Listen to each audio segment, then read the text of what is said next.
ਵਾਹਿਗੁਰੂ ਜੀ ਕਾ ਖਾਲਸਾ ਵਾਹਿਗੁਰੂ ਜੀ ਕੀ ਫਤਿਹ। मैं ਤੁਹਾਡੀ ਹੋਸਟ ਰੀਤ ਕੌਰ ਨਿਊਜ਼ TV 84 ਦੇ ਨਾਲ। ਵਿਊਅਰਸ, ਅੱਜ 6 ਜਨਵਰੀ ਦਾ ਦਿਨ ਹੈ।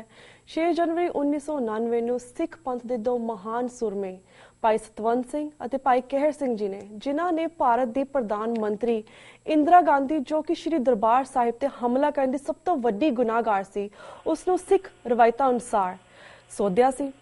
ਉਹਨਾਂ ਨੂੰ ਅੱਜ ਦੇ ਦਿਨ ਦਿੱਲੀ ਤਿਹਾੜ ਜੇਲ੍ਹ ਵਿਖੇ ਫਾਂਸੀ ਲਗਾ ਕੇ ਸ਼ਹੀਦ ਕਰ ਦਿੱਤਾ ਗਿਆ ਸੀ। ਵਿਊਅਰਸ, ਜਿੱਥੇ ਇਹਨਾਂ ਸਿੰਘਾਂ ਦੀ ਕੁਰਬਾਨੀ ਉੱਤੇ ਸਾਨੂੰ ਅੰਤਾਂ ਦਾ ਮਾਣ ਹੈ, ਉੱਥੇ ਮਲਾਲ ਵੀ ਹੈ ਕਿ ਸ਼ਹੀਦ ਬਿਆਨ ਸਿੰਘ, ਸ਼ਹੀਦ ਸਤਵੰਤ ਸਿੰਘ ਅਤੇ ਸ਼ਹੀਦ ਕਹਿਰ ਸਿੰਘ ਜੀ ਨੂੰ ਜਿਨ੍ਹਾਂ ਨੂੰ ਮਾਣ ਮਿਲਣਾ ਚਾਹੀਦਾ ਸੀ ਸਿੱਖ ਕੌਮ ਵੱਲੋਂ, ਉਹਨਾਂ ਮਾਣ ਨਹੀਂ ਮਿਲ ਸਕਿਆ। ਇਹਨਾਂ ਸਿੰਘਾਂ ਦੇ ਸ਼ਹੀਦੀ ਦਿਹਾੜੇ ਸਾਨੂੰ ਪੂਰੇ ਜਾਹੋ ਜਲਾਲ ਦੇ ਨਾਲ ਮਨਾਉਣੇ ਚਾਹੀਦੇ ਹਨ। ਵਿਊਅਰਸ, ਜਿਸ ਤਰ੍ਹਾਂ ਬਿਨਾਂ ਕਿਸੇ ਸਬੂਤ ਤੋਂ ਭਾਰਤੀ ਸਿਸਟਮ ਨੇ ਭਾਈ ਕਹਿਰ ਸਿੰਘ ਜੀ ਦਾ ਜੁਡੀਸ਼ੀਅਲ ਮਰਡਰ ਕੀਤਾ ਸੀ, ਅੱਜ ਵੀ ਸਿੱਖਾਂ ਦੇ ਲਈ ਭਾਰਤ ਦੇ ਵਿੱਚ ਉਹੀ ਸਿਸਟਮ ਹੈ।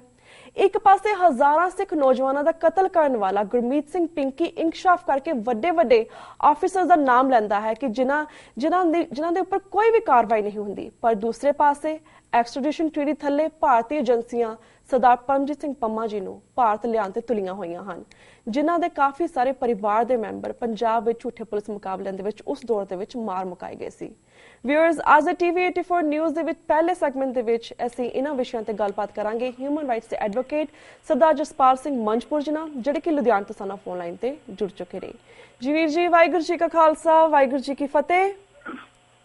ਵਾਹਿਗੁਰੂ ਜੀ ਕਾ ਖਾਲਸਾ ਵਾਹਿਗੁਰੂ ਜੀ ਕੀ ਫਤਿਹ ਜੀ ਵੀਰ ਜੀ, ਅੱਜ ਤੋਂ ਅਸੀਂ ਇਹਨਾਂ ਵਿਸ਼ਿਆਂ ਤੇ ਗੱਲਬਾਤ ਕਰਾਂਗੇ। ਸਭ ਤੋਂ ਪਹਿਲਾਂ ਜਿਸ ਤਰ੍ਹਾਂ ਮੈਂ ਇੰਟਰੋਡਕਸ਼ਨ ਦੇ ਵਿੱਚ ਆਲਰੇਡੀ ਮੈਂਸ਼ਨ ਕਰ ਚੁੱਕੀ ਕਿ ਅੱਜ ਭਾਈ ਸਤਵੰਤ ਸਿੰਘ ਅਤੇ ਭਾਈ ਕਹਿਰ ਸਿੰਘ ਜੀ ਦਾ ਸ਼ਹੀਦੀ ਦਿਹਾੜਾ ਹੈ। ਸਭ ਤੋਂ ਪਹਿਲਾਂ ਤਾਂ ਤੁਸੀਂ ਇਸ ਦਿਨ ਤੇ ਮੌਕੇ ਸਾਰੇ TV 84 ਦੇ ਦਰਸ਼ਕਾਂ ਨੂੰ ਅੱਜ ਕੀ ਕਹਿਣਾ ਚਾਹੋਗੇ?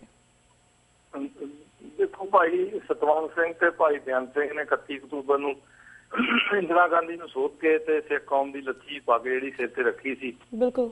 ਤੇ ਇਸ ਗੱਲ ਦੀ ਹਮੇਸ਼ਾ ਤਰਾਸਦੀ ਰਹਿੰਦੀ ਹੈ ਇਸ ਸਿਸਟਮ ਦੀ, ਇੰਡੀਅਨ ਦੀ, ਕਿ ਜਿਹੜੀ 31 ਅਕਤੂਬਰ ਨੂੰ ਇੰਦਰਾ ਗਾਂਧੀ ਮਾਰੀ ਸੀ, ਉਹਦੇ ਦੋਸ਼ ਦੇ ਤਹਿਤ ਜਿੱਥੇ ਭਾਈ ਬਿਆਨ ਸਿੰਘ ਨੂੰ ਮੌਕੇ ਤੇ ਸ਼ਹੀਦ ਕਰ ਦਿੱਤਾ ਗਿਆ, ਭਾਈ ਸਤਵੰਤ ਸਿੰਘ ਨੂੰ ਬਾਅਦ ਦੇ ਵਿੱਚ 120 ਦੇ ਵਿੱਚ ਭਾਈ ਕਹਿਰ ਸਿੰਘ ਨੂੰ ਨਾਲ ਕਰਕੇ ਫਾਂਸੀ ਲਾ ਦਿੱਤੀ ਗਈ ਜੀ। ਉਹਨਾਂ ਦਾ ਫੈਸਲਾ ਇੰਨੀ ਤੁਰੰਤ ਥੋੜੇ ਸਮੇਂ ਦੇ ਵਿੱਚ ਕਰਕੇ ਉਹਨਾਂ ਨੂੰ ਫਾਂਸੀ ਤੇ ਵੀ ਲਟਕਾ ਦਿੱਤਾ ਗਿਆ।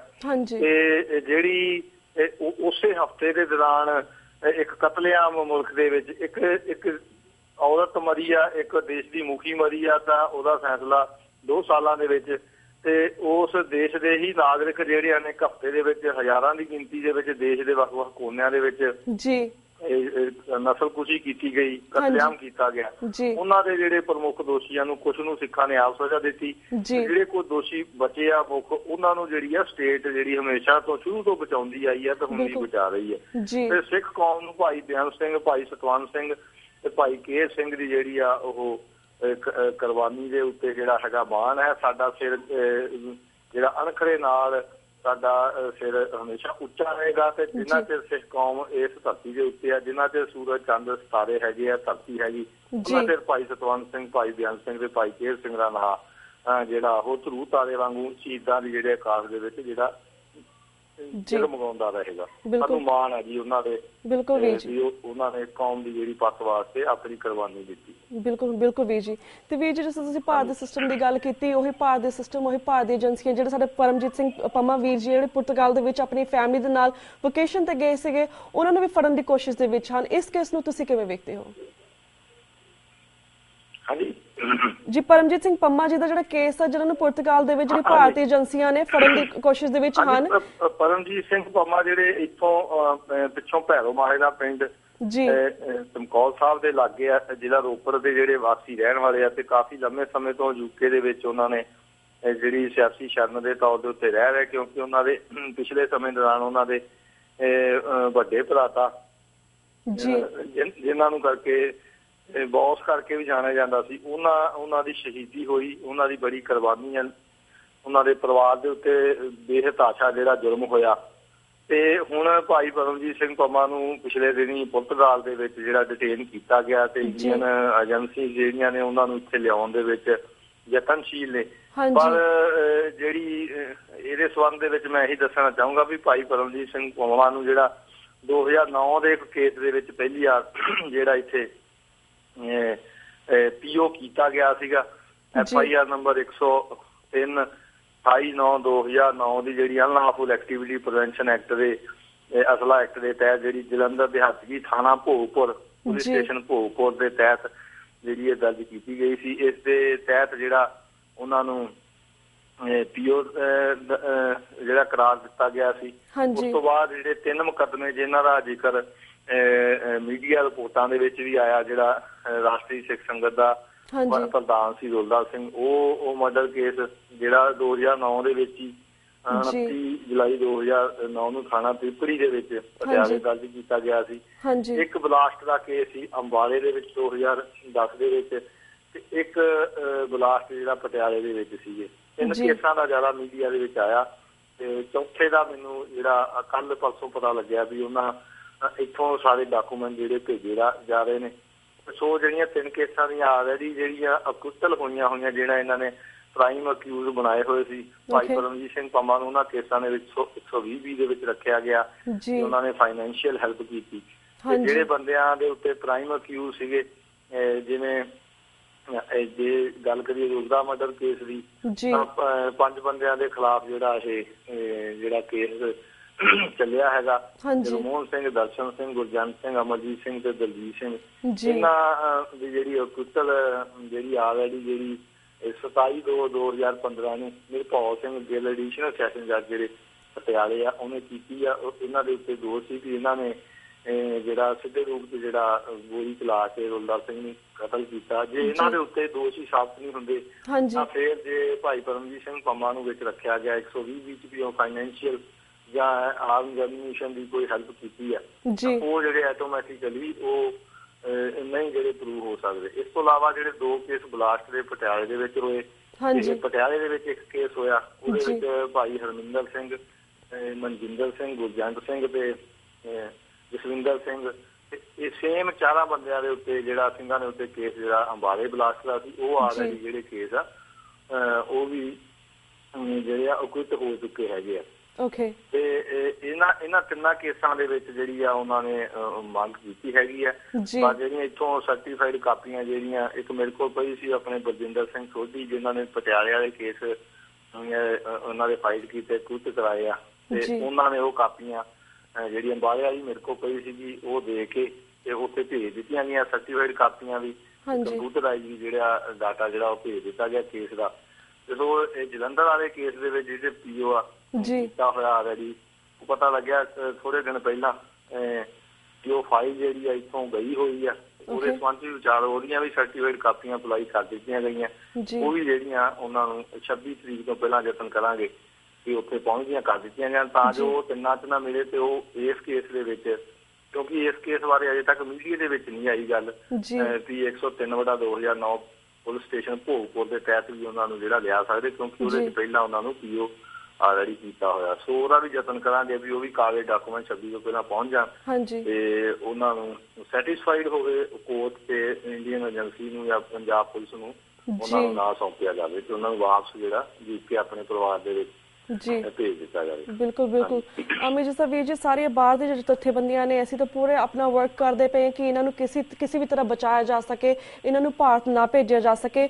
ਪਰ ਜਿਸ ਤਰ੍ਹਾਂ ਤੁਸੀਂ ਗੱਲ ਕੀਤੀ ਕਿ ਜਿਹੜੇ ਇਹਨਾਂ ਦੇ ਕੇਸਿਸ ਨੇ ਕਾਫੀ ਸਾਰੇ ਸੋਲਵ ਆਲਰੇਡੀ ਹੋ ਚੁੱਕੇ ਨੇ, ਪਰ ਜਿਸ ਤਰ੍ਹਾਂ ਅਗਰ ਭਾਰਤੀ ਏਜੰਸੀਆਂ ਕਾਮਯਾਬ ਹੋ ਜਾਂਦੀਆਂ ਨੇ ਇਹਨਾਂ ਨੂੰ ਭਾਰਤ ਲੈ ਕੇ ਜਾਣ ਦੇ ਵਿੱਚ, ਜਦੋਂ ਤੁਸੀਂ ਗੱਲ ਕੀਤੀ 2009 ਦਾ ਕੇਸ FIR 103 ਜਿਹੜੀ ਗੱਲ ਕੀਤੀ ਅੰਡਰ, ਤੁਹਾਨੂੰ ਕੀ ਲੱਗਦਾ ਇਹਦੇ ਅੰਡਰ ਕਿਹੜੀ ਕਾਰਵਾਈ ਹੋਵੇਗੀ, ਇਹਨਾਂ ਦੇ ਉੱਪਰ ਕਿਹੜਾ ਪ੍ਰੋਸੈਸ ਹੋਵੇਗਾ, ਉਸ ਤੋਂ ਅੱਗੇ ਕੀ ਹੋਵੇਗਾ? ਦੇਖੋ, ਜੇ ਇਹ ਆਪਾਂ ਇੱਕ ਵਾਰ ਮੰਨ ਲਈਏ ਵੀ ਇਹਨਾਂ ਕੇਸਾਂ ਦੇ ਵਿੱਚ ਲੈ ਆਉਂਦੇ ਨੇ ਇੱਥੇ, ਤਾਂ ਫਿਰ ਉਹਦੇ ਵਿੱਚ ਕੋਈ ਰਿਕਵਰੀ ਦੇ ਚਾਂਸਿਸ ਹੋਣ ਜਾਂ ਇੱਕ ਰਿਕਵਰੀ ਜਿਹੜੀ ਆ ਪਲਾਂਟ ਕਰ ਦਿੱਤੀ ਜਾਵੇ। ਸੋ ਕੇਸ ਹੋਣਗੇ ਜਿਹੜੇ ਆਲਰੇਡੀ ਹੈਗੇ ਨੇ 4 ਕੇਸ, ਜੇ ਇਸੇ ਤਰ੍ਹਾਂ ਹੀ ਚੱਲਣਗੇ ਬਿਨਾਂ ਕਿਸੇ ਰਿਕਵਰੀ ਦੇ ਜਾਂ ਕੋਈ ਨਵੇਂ ਕੇਸ ਐਡ ਝੂਠੇ ਕੇਸ ਦਰਜ ਕਰਨ ਤੋਂ ਬਿਨਾਂ, ਤਾਂ ਇਹਨਾਂ ਕੇਸਾਂ ਦੇ ਵਿੱਚ ਜਿਹੜੀ ਆ ਉਹਨਾਂ ਦੀ ਜਿਹੜੀ ਫਾਈਨਲ ਅਕੁਸ਼ਲ ਜਿਹੜੀ ਹੋਏਗੀ। ਕੋਈ ਇਹਨਾਂ ਕੇਸਾਂ ਦੇ ਵਿੱਚ ਦਮ ਹੈ ਨਹੀਂਗਾ, ਕੋਰਟਾਂ ਦੇ ਵਿੱਚ ਖੜਨ ਵਾਲੇ ਹੈ ਨਹੀਂ। ਹਾਂ, ਉਹਨਾਂ ਦਾ ਸਮਾਂ ਜ਼ਰੂਰ ਜਾਣੀ ਕਿ 1 2 ਸਾਲ 3 ਸਾਲ ਜਿਹੜੀਆਂ ਇੱਥੇ ਕੋਰਟਾਂ ਕਚਹਿਰੀਆਂ ਦੇ ਵਿੱਚ ਲੱਗ ਜੂਗਾ, ਜੇਲ੍ਹ ਦੇ ਵਿੱਚ ਲੱਗ ਜੂਗਾ। ਪਰ ਫਾਈਨਲ ਇਹਨਾਂ ਜੇ 4 ਕੇਸਾਂ ਦੇ ਤੱਕ ਹੀ ਸੀਮਿਤ ਰਹੀ ਗੱਲ, ਤਾਂ ਫਿਰ ਉਹ ਕੇਸਾਂ ਦੇ ਵਿੱਚੋਂ ਉਹ ਬਰੀ ਹੋਣਗੇ, 22 ਬਰੀ। ਉਹਦੇ ਵਿੱਚ ਕੋਈ ਦਮ ਹੈ ਨਹੀਂਗਾ ਕੇਸਾਂ ਦੇ ਵਿੱਚ, ਕਿਉਂਕਿ ਆਲਰੇਡੀ ਜਿਹੜੇ ਪ੍ਰਾਈਮ ਅਕਿਊਜ਼ ਜਿਹੜੇ ਪੁਲਿਸ ਨੇ ਨਾਮਜ਼ਦ ਕੀਤੇ ਸੀ ਉਹ ਕੁਝ ਹੋ ਗਏ, ਤਾਂ 120 ਦੇ ਵਿੱਚ ਤੇ ਸਜ਼ਾ ਕਿਵੇਂ ਹੋ ਸਕਦੀ ਹੈ? ਸੋ ਉਹਨਾਂ ਕੇਸਾਂ ਦੇ ਵਿੱਚ ਦਮ ਹੈ ਨਹੀਂਗਾ। ਹਾਂ ਉਹਨਾਂ ਨੂੰ ਮੈਂਟਲੀ ਫਿਜ਼ੀਕਲੀ ਹਰਾਸ ਕੀਤਾ ਜਾ ਸਕਦਾ।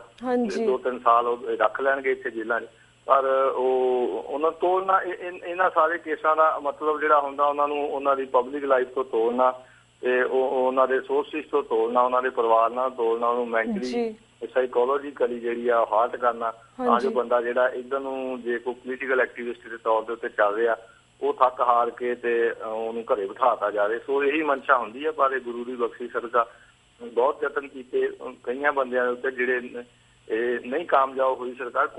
ਕੇਸਾਂ ਦੇ ਵਿੱਚ ਅਲਟੀਮੇਟ ਕੁਝ ਨਹੀਂ ਹੈਗਾ ਇਹਨਾਂ 4 ਕੇਸਾਂ ਦੇ ਵਿੱਚ। ਜੀ ਜਿਸ ਤਰ੍ਹਾਂ ਵੀਰ ਜੀ ਇਹਨਾਂ ਨੂੰ ਤਾਂ ਬਚਾਉਣ ਦੀ ਪੂਰੀ ਕੋਸ਼ਿਸ਼ ਕਰ ਰਹੇ, ਪਰ ਜਿਸ ਤਰ੍ਹਾਂ ਭਾਈ ਜਗਤਾਰ ਸਿੰਘ ਤਾਰਾ ਨੂੰ ਵੀ ਜਿਹੜੀ ਭਾਰਤੀ ਏਜੰਸੀਆਂ ਸੀ ਥਾਈਲੈਂਡ ਤੋਂ ਚੁੱਕ ਕੇ ਲੈ ਗਈਆਂ ਸੀਗੀਆਂ, ਪਰ ਜਿਸ ਤਰ੍ਹਾਂ ਉਹਨਾਂ ਦੇ ਵੀ ਕਾਫੀ ਕੇਸਿਸ ਚੱਲ ਰਹੇ ਸੀਗੇ ਐਂਡ ਜਿਸ ਤਰ੍ਹਾਂ ਉਹਨਾਂ ਨੇ ਹੁਣ ਪਿਛਲੇ ਦਿਨੀ ਕਿਹਾ ਕਿ ਮੈਨੂੰ ਭਾਰਤ ਦੀ ਜਿਹੜਾ ਜੁਡੀਸ਼ੀਅਲ ਸਿਸਟਮ ਆ ਜਾਂ ਫਿਰ ਆਪਣਾ ਸਿਸਟਮ ਹੈ ਮੈਨੂੰ ਕੋਈ ਵਿਸ਼ਵਾਸ ਨਹੀਂ ਹੈਗਾ। ਇਹਨਾਂ ਨੇ ਹੁਣ ਕੇਸ ਦੀ ਕੀ ਅਪਡੇਟ ਹੈ? ਕਿਉਂਕਿ ਸਰ ਇੱਕ ਅੱਧਾ ਮਿੰਟ ਰਹਿ ਗਿਆ, ਇਹਨਾਂ ਦੇ ਕੇਸ ਦੇ ਵਿੱਚ ਚਾਹਾਂਗੇ ਤੁਸੀਂ ਸਾਨੂੰ ਅਪਡੇਟ ਦੱਸੋ। ਹਾਂਜੀ ਕਿਹਨਾਂ ਦੀ ਗੱਲ? ਭਾਈ ਜਗਤਾਰ ਸਿੰਘ ਤਾਰਾ ਜੀ ਦੇ। ਭਾਈ ਜਗਤਾਰ ਸਿੰਘ ਤਾਰਾ ਦੀ। ਹਾਂਜੀ ਭਾਈ ਜਗਤਾਰ ਸਿੰਘ ਤਾਰਾ ਉਹਨਾਂ ਦਾ ਜਿਹੜਾ ਕੇਸ ਆ ਉਹ ਬੇਅੰਤ ਸੀਐਮ ਅਸੈਸੀਨੇਸ਼ਨ ਕੇਸ ਜਿਹੜਾ ਉਹ ਆਲਰੇਡੀ ਉਹਨਾਂ ਦਾ ਸ਼ੁਰੂ ਹੋ ਗਿਆ ਆ। ਉਹ ਕਿਉਂਕਿ 268 CRPC ਦਾ ਨੋਟੀਫਿਕੇਸ਼ਨ ਹੋਣਾ, ਇਸ ਕਰਕੇ ਉਹ ਜਿੰਨਾ ਚਿਰ ਉਹ ਕੇਸ ਚੱਲਦਾ ਉਹਨਾਂ ਨੂੰ ਕਿਸੇ ਹੋਰ ਕੇਸ ਦੇ ਵਿੱਚ ਪਰਸਨਲੀ ਜਿਹੜੀ ਅਪੀਅਰ ਨਹੀਂ ਕਰਨਾ। ਉਹ ਜੇਲ੍ਹ ਦੇ ਅੰਦਰ ਹੀ ਕੇਸ ਚੱਲਣਾ, ਸਪੈਸ਼ਲ ਕੋਰਟ ਲੱਗ ਚੁੱਕੀ ਆ, ਉਹ ਕੇਸ ਚੱਲ ਚੁੱਕੇ ਆ।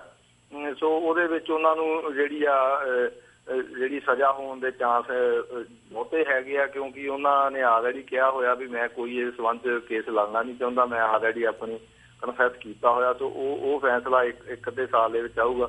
ਉਸ ਤੋਂ ਇਲਾਵਾ ਉਹਨਾਂ ਦੇ ਉੱਤੇ ਇੱਕ ਪਟਿਆਲੇ ਕੇਸ ਹੈਗਾ ਰਮਨਦੀਪ ਗੋਲਡੀ ਉਹਨਾਂ ਦੇ ਨਾਲ ਜਿਹੜਾ ਬਲਾਸਟ ਦਾ ਕੇਸ ਜਿਹਦੇ ਤਹਿਤ ਹੀ ਭਾਈ ਪਰਮਜੀਤ ਸਿੰਘ ਪੰਮਾ ਨੂੰ ਵੀ ਲਿਆਉਣ ਦੇ ਯਤਨ ਕੀਤੇ, ਉਹ ਆਲਰੇਡੀ ਉਹਨਾਂ ਦਾ ਚੱਲ ਰਿਹਾ ਥਰੂ ਵੀਡੀਓ ਕਾਨਫਰੰਸਿੰਗ। ਉਹਨਾਂ ਦੀ ਪੇਸ਼ੀ ਜਿਹੜੀ ਹੁੰਦੀ ਆ ਉੱਥੇ ਬਲਜਿੰਦਰ ਸਿੰਘ ਸੋਢੀ ਵਕੀਲ ਸਾਹਿਬ ਪੇਸ਼ ਹੁੰਦੇ ਆ। ਤੇ ਉਸ ਤੋਂ ਇਲਾਵਾ ਇੱਕ ਉਹਨਾਂ ਦਾ ਜਲੰਧਰ ਕੇਸ ਪੈਂਡਿੰਗ ਆ ਭਾਈ ਹਰਮਿੰਦਰ ਸਿੰਘ ਮਿੰਟੂ ਦੇ ਨਾਲ, ਇਹੀ 103/9 ਜਿਸ ਭਾਈ ਪਰਮਜੀਤ ਸਿੰਘ ਪੰਮਾ ਨੂੰ ਵੀ ਲਿਆਉਣ ਦੀ ਗੱਲ ਹੋਈ ਆ। ਉੱਥੇ ਉਹਨਾਂ ਦੀ ਪੇਸ਼ੀ ਵੀਡੀਓ ਕਾਨਫਰੰਸਿੰਗ ਨਹੀਂ ਕਰਾ ਰਹੀ, ਉਹ ਕੇਸ ਜਿਹੜਾ ਉੱਥੇ ਸਟਕ ਹੋ ਗਿਆ। ਇਸੇ ਤਰ੍ਹਾਂ ਇੱਕ ਕੇਸ ਭਾਈ ਜਗਤਾਰ ਸਿੰਘ ਤਾਰੇ ਦਾ ਜਿਹੜਾ ਉਹ ਬਠਿੰਡੇ ਦੇ ਵਿੱਚ ਰਮਨਦੀਪ ਸਿੰਘ ਗੋਲਡੀ ਦੇ ਨਾਲ ਚੱਲ ਰਿਹਾ ਹੈਗਾ, ਉੱਥੇ ਉਹਨਾਂ ਨੇ ਜੱਜ ਸਾਹਿਬ ਨੇ ਉਹਨਾਂ ਨੂੰ ਪਰਸਨਲੀ ਅਪੀਅਰ ਕਰਨ ਦੇ ਆਰਡਰ ਕੀਤੇ ਆ, ਪਰ ਉਹਨਾਂ ਨੂੰ ਅਪੀਅਰ ਕਰਨਾ ਨਹੀਂ, ਉਹ ਥਰੂ ਵੀਡੀਓ ਕਾਨਫਰੰਸਿੰਗ ਦੀ ਕੇਸ ਪ੍ਰੋਸੀਜਰ ਹੋਊਗਾ। ਸੋ ਭਾਈ ਜਗਤਾਰ ਸਿੰਘ ਤਾਰੇ ਦੀ ਗੱਲ ਕਰੀਏ ਤਾਂ ਜਿਹੜੇ ਬੇਅੰਤ ਅਸੈਸੀਨੇਸ਼ਨ ਕੇਸ ਤੋਂ ਇਲਾਵਾ 3 ਕੇਸ, ਇੱਕ ਪਟਿਆਲੇ, ਇੱਕ ਬਠਿੰਡੇ, ਇੱਕ ਜਲੰਧਰ ਹੈਗਾ, ਉਹ ਯਾਨੀ ਕਿ ਆਖਰੀ ਉਹਨਾਂ ਦਾ ਜਿਹੜਾ ਹੋਊਗਾ ਫੈਸਲਾ ਉਹ ਬਰੀ ਵਾਲਾ ਹੀ ਹੋਊਗਾ। ਉਹਨਾਂ ਕੇਸਾਂ ਦੇ ਵਿੱਚ ਕੋਈ ਦਮ ਹੈ ਨਹੀਂਗਾ, ਪਰ ਬੇਅੰਤ ਅਸੈਸੀਨੇਸ਼ਨ ਕੇਸ ਦੇ ਵਿੱਚ ਉਹਨਾਂ ਨੂੰ ਜਿਸ ਤਰ੍ਹਾਂ ਅੱਗੇ ਸਜ਼ਾਵਾਂ ਹੋਈਆਂ ਉਸੇ ਤਰ੍ਹਾਂ ਜਿਹੜੀ ਆ ਉਹਦੇ ਤਹਿਤ ਜਿਹੜੀ ਆ ਸਜ਼ਾ ਦਿੱਤੀ ਜਾਊਗੀ। ਓਕੇ ਵੀਰ ਜੀ ਥੈਂਕ ਯੂ ਸੋ ਮਚ ਕਿ ਤੁਸੀਂ ਇਹਨਾਂ ਕੇਸਿਸ ਦੀ ਸਾਨੂੰ ਅਪਡੇਟ ਦਿੱਤੀ ਹੈ। ਹੁਣ ਸਾਡੇ ਇਜਾਜ਼ਤ ਲੈਣੇ ਕਿਉਂਕਿ ਸਾਡਾ ਵਕਤ ਬ੍ਰੇਕ ਵੱਲ ਜਾ ਰਿਹਾ ਹੈ। ਵਾਹਿਗੁਰੂ ਜੀ ਕਾ ਖਾਲਸਾ, ਵਾਹਿਗੁਰੂ ਜੀ ਕੀ ਫਤਿਹ। ਵਾਹਿਗੁਰੂ ਜੀ ਕਾ ਖਾਲਸਾ, ਵਾਹਿਗੁਰੂ ਜੀ ਕੀ ਫਤਿਹ।